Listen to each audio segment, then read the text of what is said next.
Okay, hey everybody, and welcome back to Pep Talks. I'm James Peppe. Today I wanted to talk about something that I think a lot of us have very strong feelings about. But I also think that it's one of those issues that has been shaped by the extremists, especially in the two major political parties. And I think that there's some simple answers that most of us can agree with and would probably be happy to see us pursue and to get our country moving forward again, this issue that has been so divisive for our country. And again, remember what we talk about with that corrupt power establishment and the hyper partisan extremists who want to keep us fighting over issues like this, right? They don't really want to solve the problem. They want to keep the fire burning because it's a way of raising money and accumulating power. So never forget that. Never forget that. But there are really some straightforward ways of looking at immigration, why the issue has been so challenging, and why, in reality, that there are some easy things that we can do to make it work. And we should, all of us, regular folks who aren't in the extremes, we should look at it a little bit different, and we should start to raise our voice and demand that our political leaders move in a more reasonable, common sense direction on this. Here's the deal. Essentially, we got two sides to this thing. And of course, they'll deny it. But if you just look at the news, read your headlines on your phone or go to the shows that you watch, whatever, and you'll see one side or the other.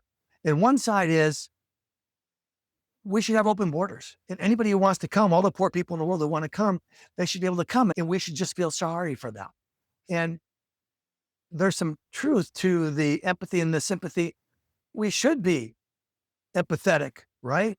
To the huddled masses, the poor who want to come to America for a better life and opportunity. My grandparents came from Italy 100 years ago. You probably have ancestors who came and took advantage of that. And of course, that helped make this country great. Immigrants who want to be here and who want to contribute to strengthening America, to broadening America, to making us better, to improving our economy, to improving our everyday way of life. That's all good. So there's a tradition and there's a history, and we should feel empathy. But they just want to throw the borders open, and they want to always err on the side of those who are coming here. And they don't really care. They want to justify or excuse it when those folks come here illegally and when they take advantage of American generosity and goodwill when they're here and they don't follow the rules and they drain our resources and things like that. Now, the other side, right? The other side is the crowd that wants to just put up 100-foot walls all around our border, probably Canada too, for all I know. I don't know. And keep everybody out.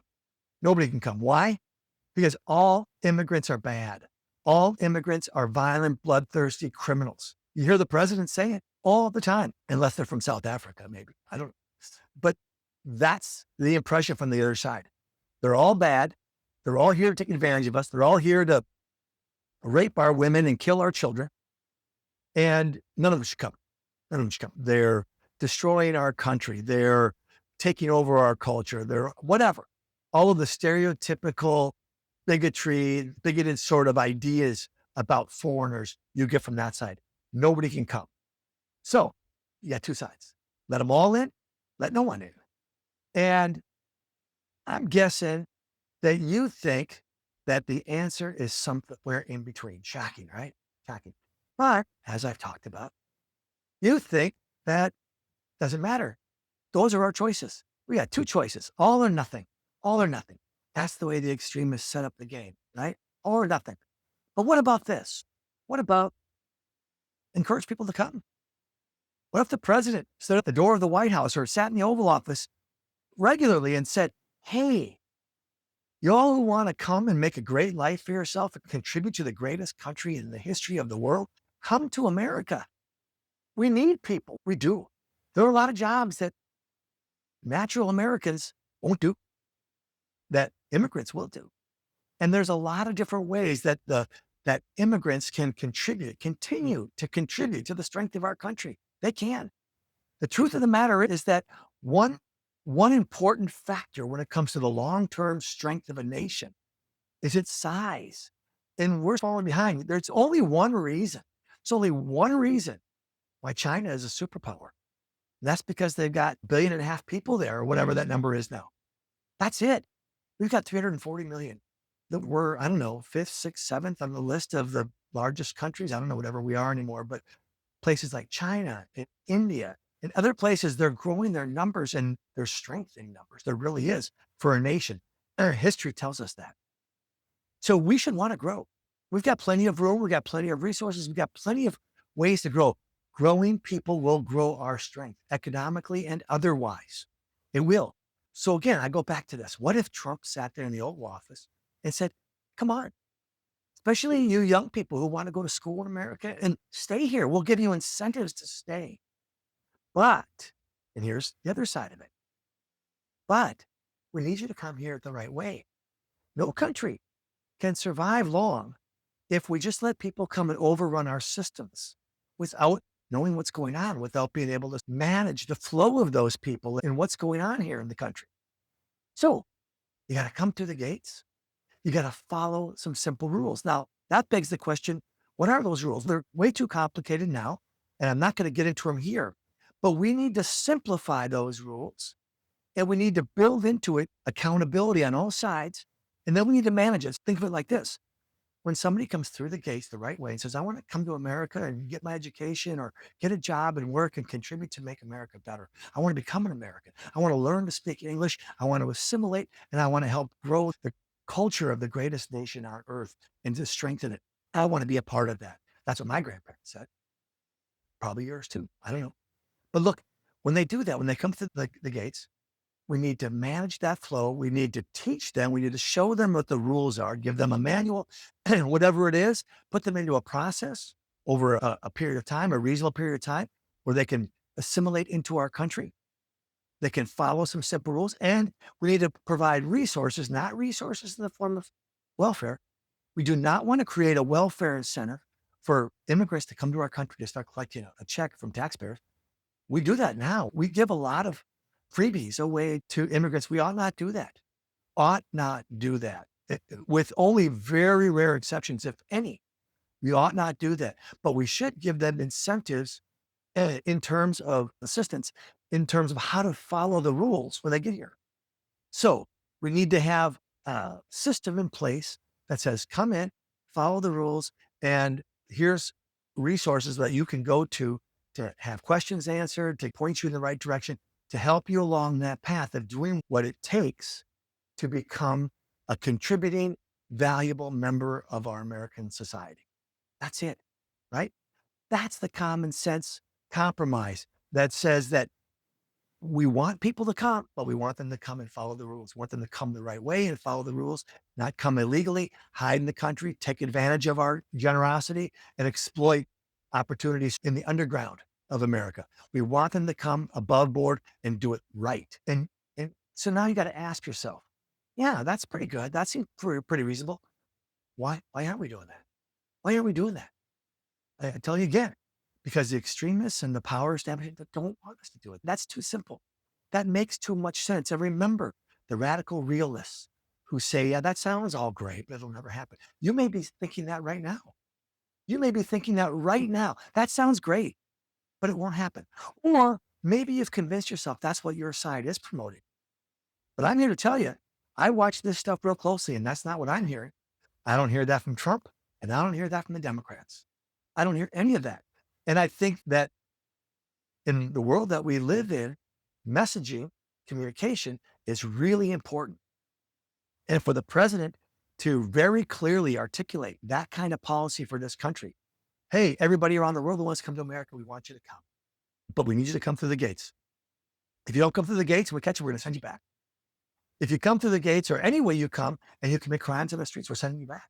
We might put you in jail for a couple of years first and then send you back, but you're going back, right?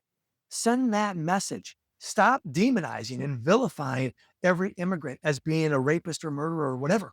Stop. Drug dealers, all that stuff, right? In any population, in any group of people, there are going to be bad apples, but no question about it. And there's no question that Trump isn't wrong when he says that some countries have abused us, our system, by emptying some of their jails, their mental institutions, things like that, and dumping sort of the worst of their population. I'm sure that's happened, right? Some. But overall, immigration, legal immigration has been a huge boon to our society. Now, I want to digress just a little bit because I've had people tell me back on my presidential campaign, and even since then, when I talk about the history of immigration in this country and why it's so important, why it's done so much to add strength to our country. And people who typically on the side of not wanting anybody to come anymore have said to me, yeah, that's all good, but that was then, this is now. Times are different. They're not wrong. Times are different. But that unwillingness, right, to heed the lessons of history, to learn from the past, that goes to too much of an extreme. Again, extreme, right? They're right. Things are different than when my grandparents came. But the fundamental fact that growth, population growth, and the strength that people bring, people who desperately want the opportunities that America has to offer, have incentive to come here and work hard to grow, to make a life for their families and future generations of their families. That strengthens this country. Now, will we have to deal with the bad, with some of the good, with the good? Sure, always, right? That's life. So some bad people will come too, and then we'll deal with it. But overall, immigration is a good thing for America. We ought not be threatened by people who are different than us. And we ought not buy into a lot of the myths, right? They're taking all of our jobs. Look, again, there are plenty of jobs in this country that go unfilled because American citizens won't take them for one reason or another. And there's plenty of room for folks like that for other countries to come in and fill those jobs. And there's a lot of other economic reasons too, right? We all want like cheap produce at our grocery store and cheap services, like a million different ways in our community. And the reality is that these are provided a lot of times by immigrants, legal immigrants, hopefully, who are willing to work for less than American citizens are willing to work for. And for them, that's still a big step up from where they came from.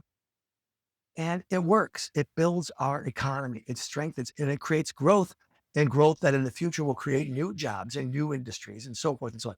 Again, let's not haggle too much over whether or not immigration and the growth of our country through immigration is a good thing or a bad thing. It really is good. History has taught us it's good, but it's got to be managed properly. So isn't that what regular folks like us, probably 80% of us in this country, could agree on? Yeah, invite people to come, but make sure it's clear to them that they've got to follow the simple rules when they get here. They got to come the right way and they got to follow. That's it. I'd really like to get into a bunch of studies and data and statistics and all kinds of crap to convince you that these are all facts and it's true. So much of what I talk about on Pep Talks is what Thomas Jefferson talked about: self-evident truth. These truths are self-evident, right? And this is self-evident. People coming here the way our ancestors came here, that's a good thing. They want to build and grow a country and have a place where they can live and enjoy all the same freedoms and benefits that we get. And we take it, by the way, we take for granted as people who have been here for a long time. That's what they want. And if we manage it the right way, they will help our country get even better, just like every other wave of immigration has ever done in America. That's it. That's what most of us want, I think. You tell me. Get into the comments and let me know if you think I'm off track. But I'm going to just tell you, not to be dismissive, but if you fall into one of those camps, no, that's not good for America. We shouldn't let anybody in anymore. We're full. America's full. We're closed. Or, hey, let them all in. These poor people, they have a right and this and that and the other thing. If you don't believe in reasonable rules and structure and control of the border and that sort of thing, or again, you're on the other side and you think that we should lock the doors to everybody, you're in the extremes. And I'm sorry, but one of the things I pledge to do here on Pep Talks is to be blunt about the truth. If you're in one of those extremes, I can't help you. I can't help you. I'm just telling you that's wrong. That's wrong. We need to invite people to come, but we need to make it clear to them that they need to come through the gates and they need to follow the rules while they're here or they're going back home. They're getting out of here, right? So that's it. Tell me what you think. I'd love to hear your views on this stuff. If you haven't done it already, be sure to subscribe to the show, like it. Again, share it with your friends. I'm going to repeat that every single time. Share it with your friends. Tell them we need the common sense, regular folks like us who are the vast silent majority. We're not silent anymore. And we're going to let our leaders know that we want common sense compromise and the straightforward solutions to these kinds of issues that shouldn't be that hard. And we need to get going to make those things happen. They need to get going. They need to listen to us and start getting off these extremes and start solving some of these problems in common sense sort of ways. That's it. That's Pep Talks. That's what it's about. That's what we think about immigration. Can't wait to hear what you think. And so send it on back, and be sure to tune in next week when we'll have another great episode of one of the important issues of the day that affects your everyday life and mine. So thanks for listening, everybody. And I look forward to talking to you again next week. Thanks.